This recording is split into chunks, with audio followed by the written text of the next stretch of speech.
Hey, what's up, guys? Today we're going to talk a little bit about some basic setup with our irons. But we're going to probably be running it through our highest lofted wedges. So, your lob wedges, all the way up to, we'll say, 4 or 5 hybrid.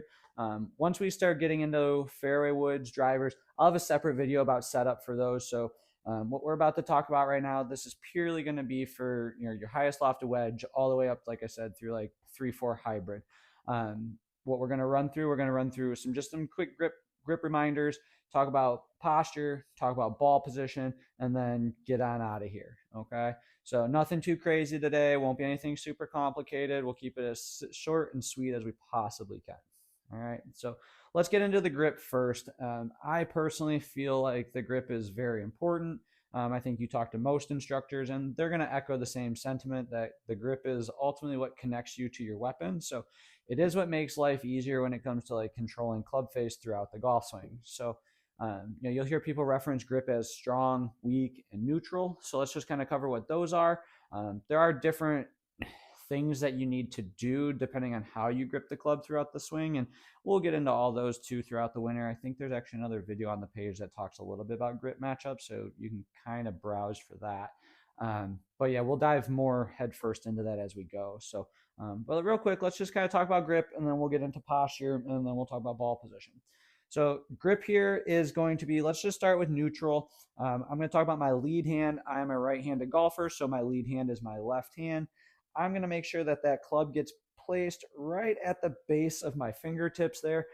I see a lot of people when they come in for lessons, they grab it right here in the palm, and that's a big no-no. So when we talk about like mobility in the hands and wrist and being able to generate a lot of speed in the golf swing, believe it or not, just like how you hold the club can play a big factor into that. So let's make sure that we get the grip right down there, base of the fingers. And then from there, I'm going to let that lead pad of my thumb start to wrap over.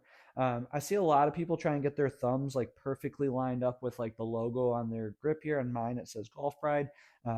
But to be totally real, all that is just marketing. Really doesn't have anything to do with your hand placement on the golf club. So when I look down at my lead hand here after I get my grip kind of where I want it, this crease that's right here between my thumb and my index finger, that is a very good reference point to make sure that your hand is in the right position.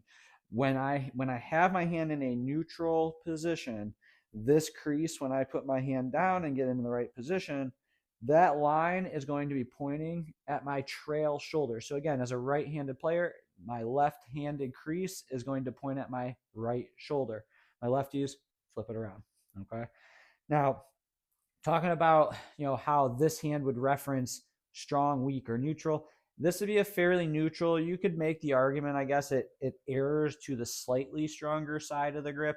But realistically, strong is going to kind of look like if I take that and I wrap it really over. Now that crease out there on that hand would actually be going way outside that trail shoulder. So that'd be a very strong grip. If I go very weak, I'm going to get that hand turned back over.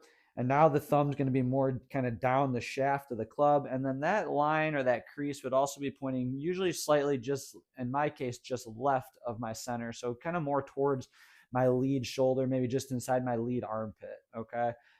So strong, weak, and neutral, that's what those are going to reference. They do, like I said, have a impact on ball flight. For all intents purposes right now, I am going to be looking more for a neutral to slightly stronger grip in most players, because most people that come in for lessons, they slice the ball, they leave the face wide open. So getting a slightly stronger grip to neutral grip can definitely start to help those players. So left hand crease points at that shoulder, more in the fingertips. All right. Trail hand, also very important. Same thing, I'm going to get it in the base of my fingers as well. And the pad of my, in my case, my right hand or my trail hand, the pad of my thumb is just going to cover my left thumb there, right? And again, that crease that we were referencing just a second ago on my left hand, I have the same crease on my right hand. That crease is also going to point at my trail shoulder. Again, if my left hand's in the club at a pretty neutral spot, and if all of a sudden my left hand goes way strong, well, then my right hand's also going to go way strong. So right hand being strong is kind of more underneath the golf club. And again, that crease points way outside my trail shoulder. I go way too weak. pulls the logo of my glove back towards target, which also pulls my trail hand more on top of the golf club. And that same crease that we were just referencing is now pointing like mid to just left of my sternum line. Again, that's usually not going to be a recipe for great things. Not saying you can't play good golf with strong or weak grips. You definitely can. Just have to understand what's going to go on with it. Okay. So in terms of grip, that's kind of what we're looking for. If you have any questions about grip, drop them in the comments below. I'll get to as many questions throughout the video that I can. Okay. Let's hop over on the mat though. Let's kind of talk a little bit about posture and like what we want to see there, and then we'll get into ball position to wrap things up. Okay. So as we hop over on the mat and we start talking about posture, before I address this golf ball and everything down here on the line on the mat, posture, I think it can vary from person to person just because we're all built differently, right? Like my hip bone is, I always joke with people, my hip bone's right here. And you can hear it. I have a very tiny torso. I'm 5'11". My hip bone is right here. I have long ass legs and long ass arms. I have a very tiny torso. So posture can look different for a lot of players and what you would deem acceptable and things of that nature. The one thing I always stress to players is one, you've got to kind of get into a position that one, you feel athletic and kind of comfortable, that you could stand there for a good 20, 25 minutes without being like, man, my back hurts, my legs hurt, whatever it is. You want to find a position and a posture that allows you to stand comfortably. With that, though, there is a caveat, right? Like I've seen a lot of people for lessons that come in and they're constantly out here, like their arms are reaching a ton. They're very hunched over. Their hips are seated way back towards their heels. And then it makes it hard to turn and be athletic from there. So again, there's a caveat to feeling comfortable, right? Like in some people's cases, what I'm about to tell you to do might not feel all that comfortable at first. However, something that I practice can be comfortable and become comfortable over time. So like I said, we're all built a little differently. So take what I'm about to say with a grain of salt, alter it slightly here and there as needed, but just know that this is a general, pretty good general baseline for most players.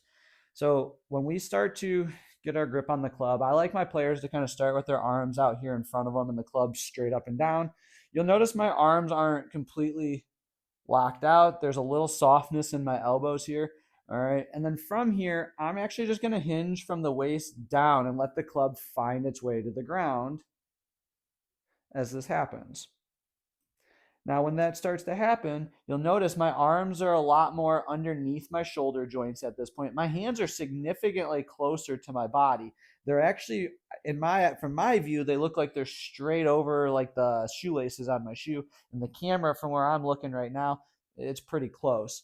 So I think the one thing to take away from this is, my arms are a lot more underneath me than what we might be thinking.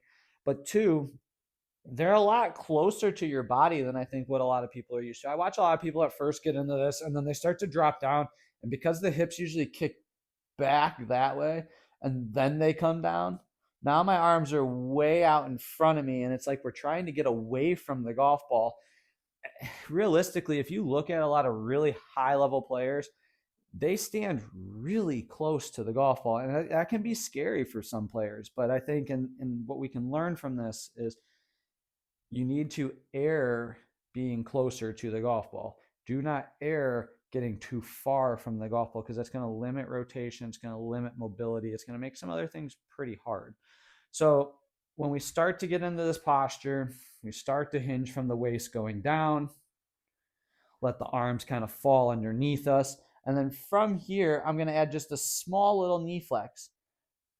As I start to spread my feet here, and I'll turn in a second so we can see this, what we're going to notice, though, is my hips are a lot more over my ankle joints at this point instead of being way back there, and my chest gets excessively low. Okay, so my hips are a lot more over my ankles. My balance is a lot more in like the arches to balls of my feet. When I go here, the balance goes a lot more into my heels. You can see my toes kind of wiggling around there to keep my balance. So we want to make sure that the balance is more in the arches to balls of the feet. My hips are a lot more in line with like my ankle joints, and my chest is covering the golf ball with my arms more or less hanging straight underneath me.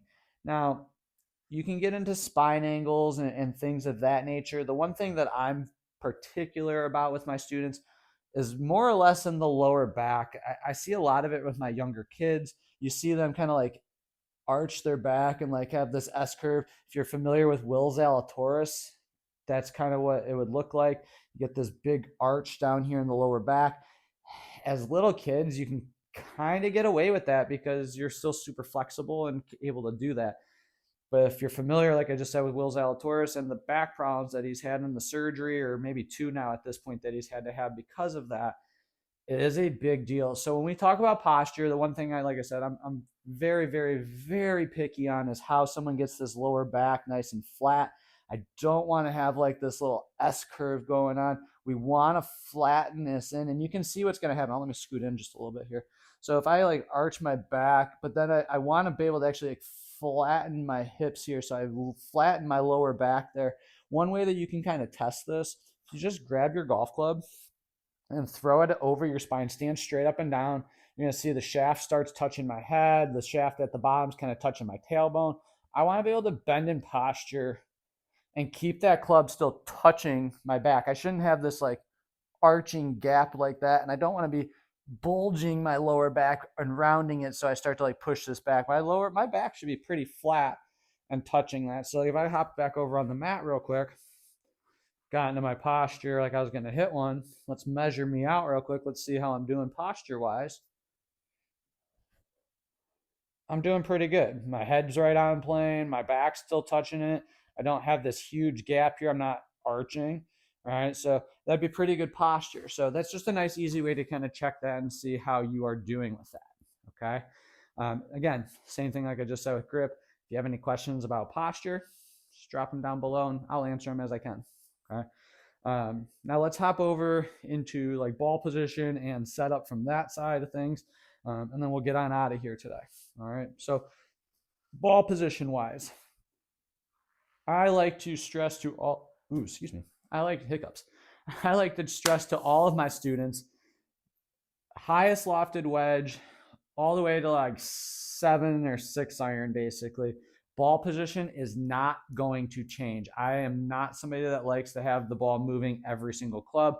I've had some students come in and tell me they should have their pitching wedge by their right heel and driver gets all the way to the left heel. We could go down a rabbit hole there. So let's just get on the same page right now. 7 or 6 iron through your highest lofted wedge. I want that ball slightly forward of center. Okay, so in my case as a right-handed player, it's kind of near my left nostril to like the inside corner of my left eye. All right, the way that I make sure that I'm always in the right spot, one, I practice with an alignment rod on the ground religiously. Okay, I always have that going. So when I get started with this, I always start with my feet together, alignment rod in the middle of my feet. I do also like to use this as a reference for my club face. So I do like to kind of get my club face square to my alignment rod, like right at the edge. Kind of make sure I get my grip on, see how that is all looking. And we'll talk here in just a second about shaft position and all that. But I do like to get my face square to that line and then get my club face up to that golf ball. Okay. But as I was saying, to use that for ball position, once I get my club position behind the golf ball there, feet still kind of together, I am now going to take a medium step and a slightly bigger than medium step to help me get that ball position slightly forward of center. Again, looking at the mat here, you can kind of see I have more space on this side of my stick closer to my right foot than I do on this left side of my stick. Okay, in the camera, it might not be as noticeable, but from looking straight down, definitely noticeable. All right. So that's kind of how I just go about ball position. Now, once you get to 5 iron, 4 iron, hybrid, the ball position is going to move up slightly. So if let's just say this was my 4 iron instead of a 7 iron, I would do the same thing. I would still get my feet ball position in the middle to start, club still behind the golf ball, get my grip and everything on. And then from there, I'm going to go smaller step, slightly bigger step. And again, from here now, I have about a club head gap between the ball of my left foot or my lead foot and the stick on the ground. Okay. So I have roughly about 2 balls worth of space between my lead heel and where my ball position is in my stance with my 4-iron and my 3 hybrids and stuff like that. Okay. So the ball position is slightly working itself forward. Like I said, when we get the 3 woods drivers, we'll dive more into that. I'll have a separate video talking about setup for that. Okay. So that's ball position. I think ball position can be hit or miss with players in terms of like it helps, it doesn't help kind of stuff. Um, a lot of times people assume ball position has to do with just trajectory of the golf shot. Yeah, it does affect height, but it also affects the path of the golf swing. So, and we'll, again, I'll have another video talking a little bit more about that later on down the road. But just understanding that moving the ball position around, it does have an impact on how the ball could potentially fly. Hint, most slicers that I see typically have the ball too far forward. Most hookers or overdrawers of the golf ball have the ball either too middle or too back. So gives you an idea of how that might influence some things. All right. Now, in terms of kind of stance width and like how I get everything set up, I just kind of alluded to it. I like my feet to be about shoulder width apart when I'm standing here with my irons. If I was driver 3-wood, it might be a little longer or a little wider, excuse me, but wedges through, mid irons, gonna be right around shoulder width apart. One thing that I see a lot also in lessons when people come in is from a setup standpoint, they start with the handle or the grip of the club, basically pointing at their belt buckle or at like their mid sternum line. That is not how these are designed, right? Like if I take this club and I put it flush to my stick here on the ground, you can see the handle of the club is sitting significantly forward compared to that stick on the ground. There is shaft lean at address. So when we were just talking about grip and using that as a reference, right? When I put my grip on and I said I want to use this crease and this crease to point at my trail shoulder, and that's a good reference. We also have a reference point for where the grip is going to point.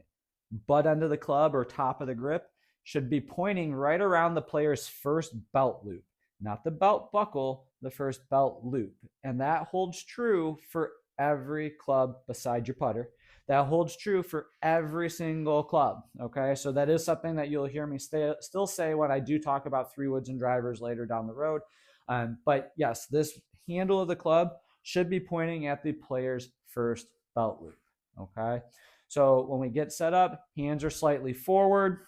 Ball position is slightly ahead of center. And I will say with irons and wedges and stuff, when it comes to like weight distribution, it's balls to balls to arches of the foot.